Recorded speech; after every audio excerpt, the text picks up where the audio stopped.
The word intolerance is a mere euphemism for a wave of unreason, injustice and inhumanity that has been unleashed across our country during the last few months. My friend Mr. Venugopal has already given a comprehensive catalogue of the incidents that have taken place, so I will not repeat that catalogue. In order to confront the challenges that face our country today, a powerful message needs to go out from this Lok Sabha, the House of the People, that reason, akal, will be our only torch, justice, insaf, our only worship, and humanity, insaniyat, our only religion. As the minorities face the cold winds of exclusion from the powers that be today, it is pertinent to recall what Dr. Ambedkar said on the question of minority protection while introducing the draft constitution on November 4th, 1948. I will quote only one, the most important sentence from that historic speech. It is for the majority to realize its duty not to discriminate against minorities. Whatever might be Rajnath Singh Ji's reservations about the term secularism, its use or misuse, will he, as Home Minister, at least perform this duty enjoined on us by the architect of our Constitution? If we wish to truly honour the lead author of our Constitution on his 125th birth anniversary, let us pledge today collectively never to make our minorities feel insecure in this great land of ours.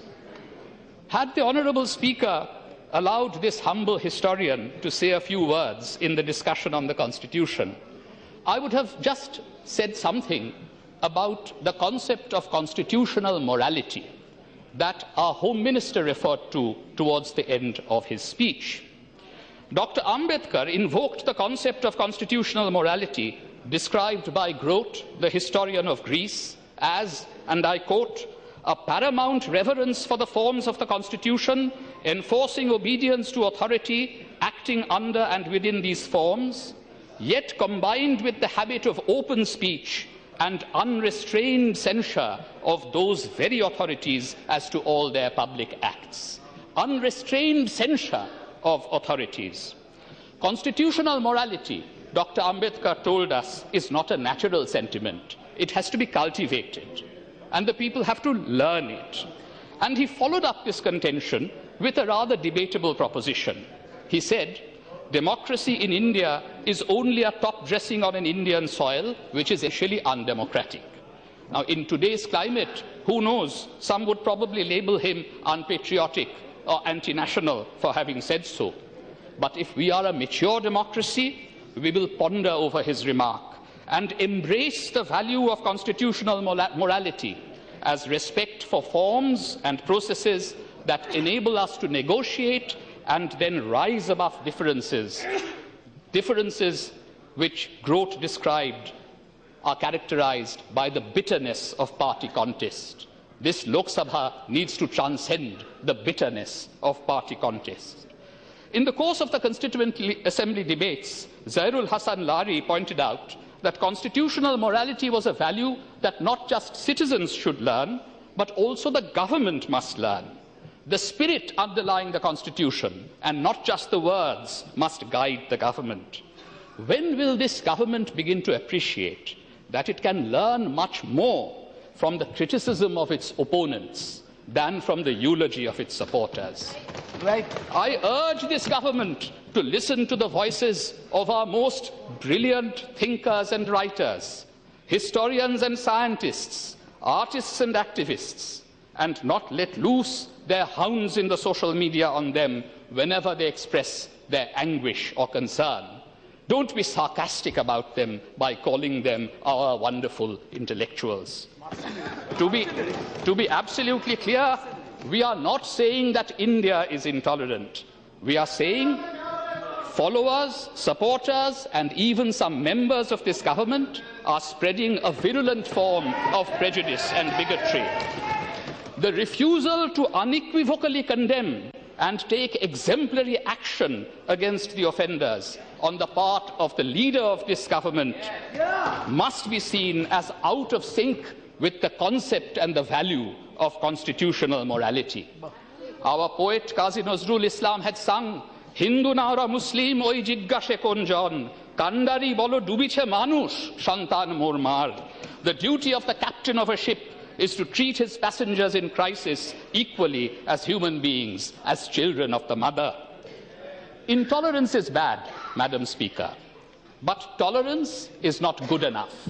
I agree with Supriya Sule that should we just be tolerating one another?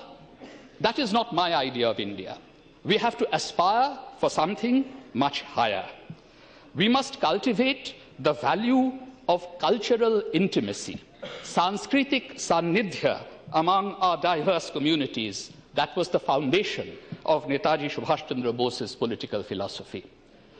He said to the Maharashtra Provincial Conference as early as 1928 that democracy is by no means a Western institution, it is a human institution. He wanted to see a federal republic of India after independence, and he warned Indians not to become a queer mixture of political democrats and social conservatives. And he spoke in unequivocal terms about building political democracy on the pedestal of a democratic society. And he spoke about not just the depressed classes, the working classes, but also the women of India. He regretted that the different communities in India were too exclusive. Fanaticism is the greatest thorn in the path of cultural intimacy, he told his audience, and there is no better remedy for fanaticism than secular and scientific education. That was the first occasion on which Subhash Chandra Bose used the term secular. For him, secularism was not hostile to religion or religiously informed cultural differences, but he felt it could help foster cultural intimacy, Sanskritic Sannidhya, among India's diverse religious communities. Madam Speaker, a few days ago, I saw a beautiful photograph of our Prime Minister paying homage to Netaji and the noble martyrs of the Indian National Army in Singapore. Our Chief Minister, Mamata Banerjee, had offered her tribute during her visit to Singapore last year. Who were these martyrs? They were Hindu, Muslim, Sikh and Christian soldiers who dined together before they went to war together, and their blood mingled in the battlefields around Imphal and Kohima so that India may be free. The original martyrs' memorial had been blown up by Mountbatten's forces. The Singapore government very generously built a new memorial 50 years later in 1995. What was the name of the INA officer who built the original martyrs' monument? His name was Cyril John Stracey, a wonderful Christian and Anglo-Indian officer of the INA. And the motto of the INA, Etmad Ittefaq Qurbani, was emblazoned on it. On the 16th, 17th January of 2016, we in Kolkata will be observing the 75th anniversary of Netaji's Mahanishkraman, his great escape from India. Shishir Kumar Bose drove him out from Calcutta. But who received him in Peshawar? His name was Mia Akbar Shah, a great freedom fighter of the Northwest Frontier Province.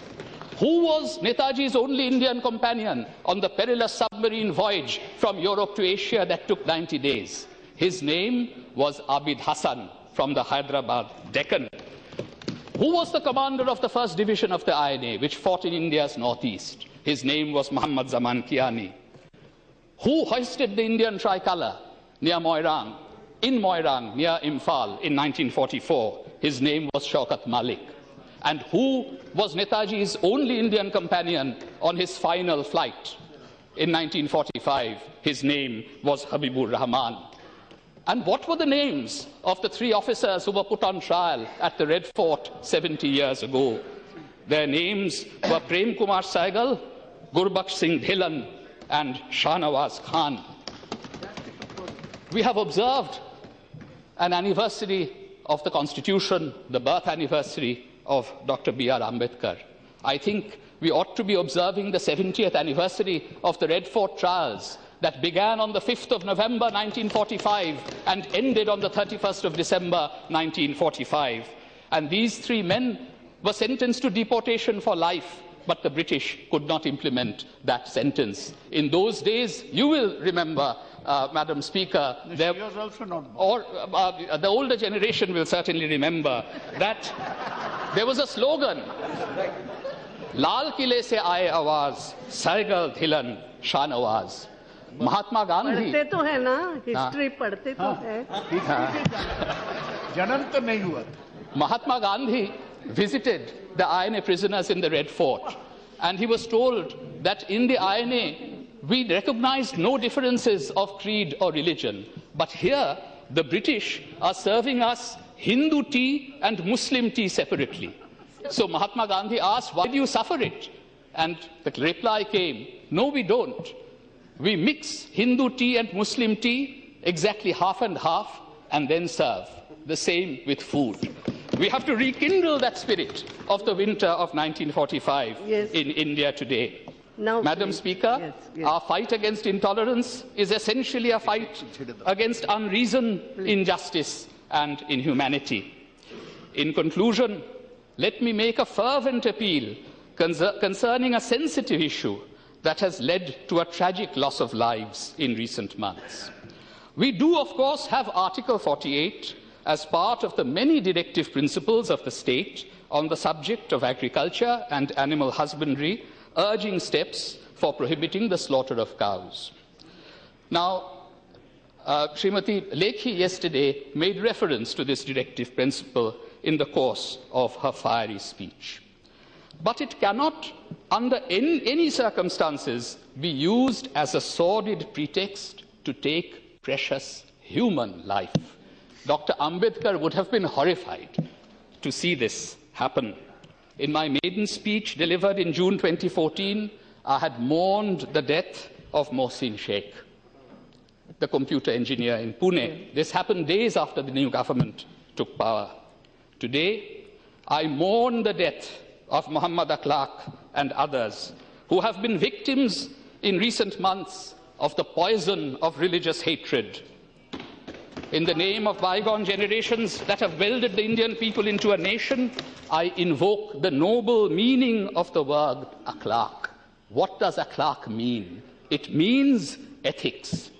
And I urge those who hold the reins of power in our country today, especially our Prime Minister and our Home Minister, Rajnath Singh Ji, to uphold the fundamental right to life and liberty of all our citizens and abide by akhlaq, the ethics of good governance that have informed the very best of Indian political thought and practice through the ages. Thank you, Madam Speaker.